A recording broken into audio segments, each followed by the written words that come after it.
should I buy? Huh? This one? Or this one? I really don't know. Hi! Need some help? I suggest that you try pre-colonial books. They are great and I am sure you will enjoy it. Pre-colonial? Ha! Sorry miss, but I guess that is not relevant in 21st century. And besides, my friends will laugh at me when they know that I'm into history. Oops! Remember, don't judge a book by its cover. You may never know unless you try. Let me introduce to you the magical and experiential world of pre-colonial books, especially the oral lore. I promise that at the end of this exploration, you will love every bit of it. And oh, pre-colonial is not relevant in the 21st century? I doubt that, young kid. I will make sure that you enjoy this and will share it to your friends. Are you ready to dive into interesting world of pre-colonial literature? Go where? Come on, young kid, let's give it a try.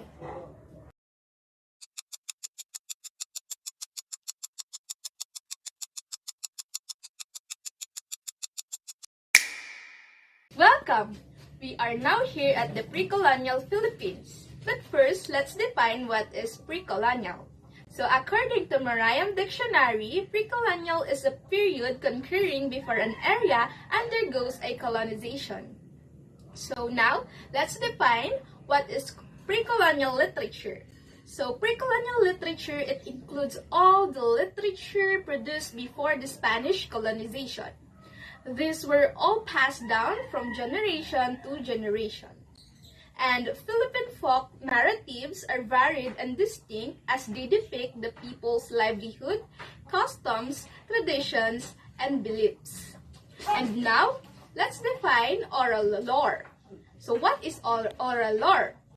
Oral lore, as also known as oral traditions, is a form of human communication while in the knowledge, arts, ideas, and cultural materials is received, perceived, and transmitted basically in the form of oral or mouth, and it is also passed down from generation to generation.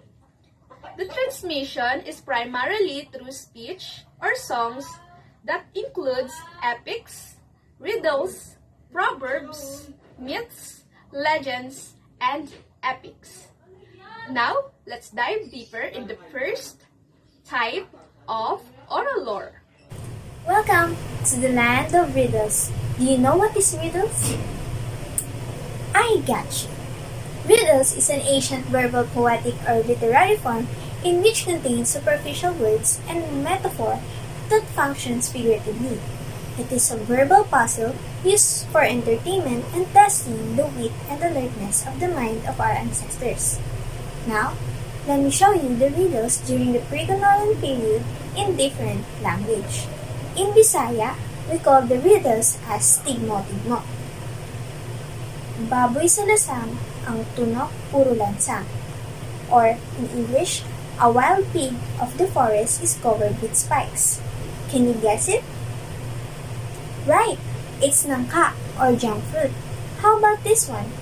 In Maranao, we called it as antoka. Mababa ang igira, tumitindig na mapuro, igira mauntod.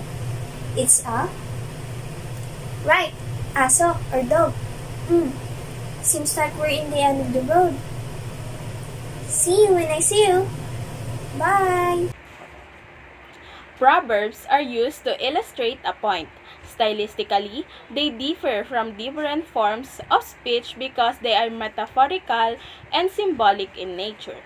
Some proverbs can be reflective of a specific culture or local, though the majority transcend regional barriers and are widely embraced and often passed down through generations. For example, the apple doesn't fall far from the tree. And its meaning is, children tend to resemble their parents in appearance and behavior. Another example is, a picture is worth 1,000 words. And its meaning is, Artworks or images can convey meanings that go beyond verbal description. Next is blood is thicker than water, which means relationship between family members are the strongest of all. I hope you understand what is Proverbs and how it differs from different or other types of oral lore.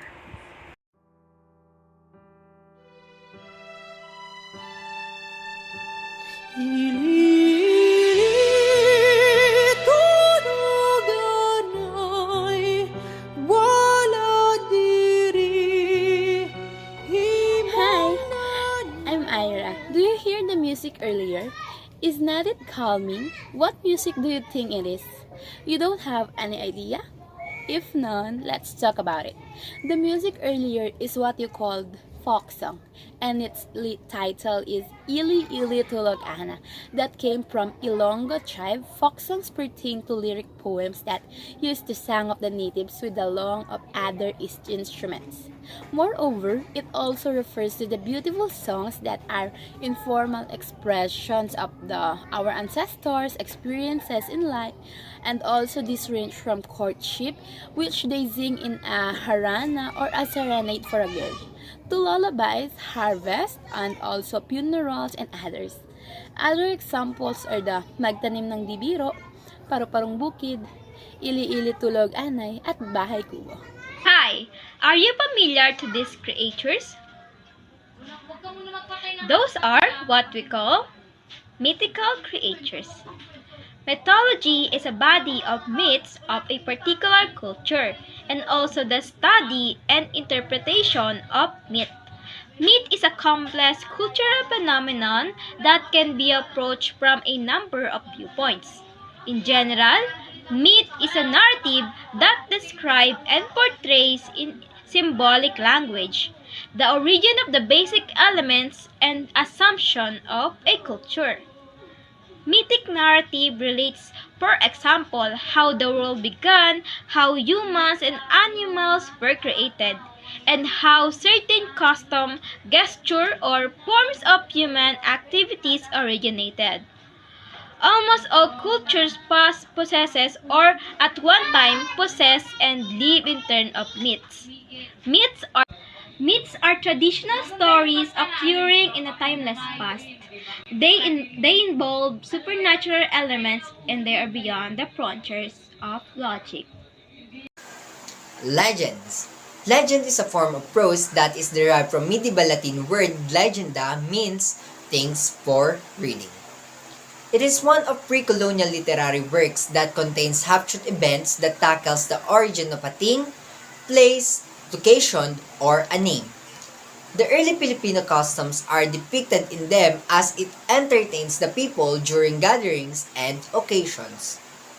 Legend is set in a specific place and in a specific time. The subject is often a heroic historical personage, for example, people who got famous for doing something brave and extraordinary. Legend differs from a myth by portraying a human hero rather than the one who is a god. Moreover, it was originally passed down orally and has been developed into a literary masterpiece.